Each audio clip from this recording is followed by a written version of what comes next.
Ukraine's President Volodymyr Zelensky has condemned a Russian missile attack on the Black Sea port city of Odessa in which at least 21 people were killed and 75 wounded.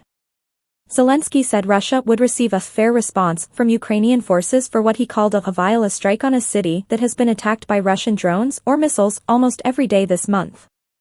Ukrainian authorities have begun mass evacuations of communities in the northern Sumy region, close to the Russian border, after extended periods of intense shelling of the area, local officials said.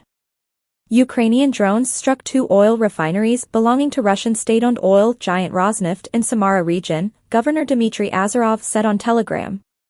There were no casualties, but the Volga River region's Syzran refinery was on fire, he said, while an attack on the Novokuybyshevsk refinery was thwarted.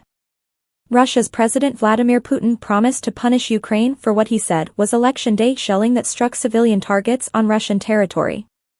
Russians are voting in elections that end on Sunday, with Putin widely expected to win a 5th term.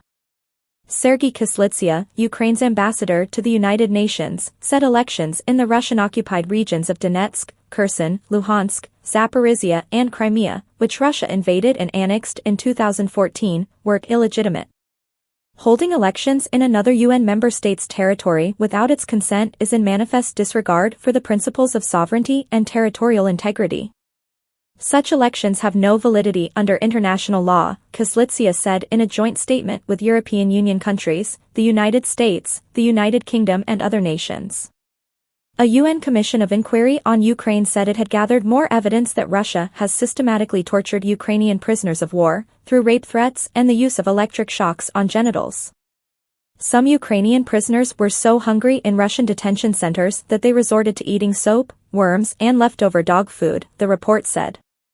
The Group of 7, G7, countries warned Iran against providing ballistic missiles to Russia to use in its war against Ukraine and said it would respond swiftly with new sanctions, including possibly banning Iran air from Europe. German Chancellor Olaf Scholz hosted French President Emmanuel Macron and Polish Prime Minister Donald Tusk in Berlin for urgent discussions on how best to support Ukraine, which is short on the military resources needed to definitively halt Russia's invasion.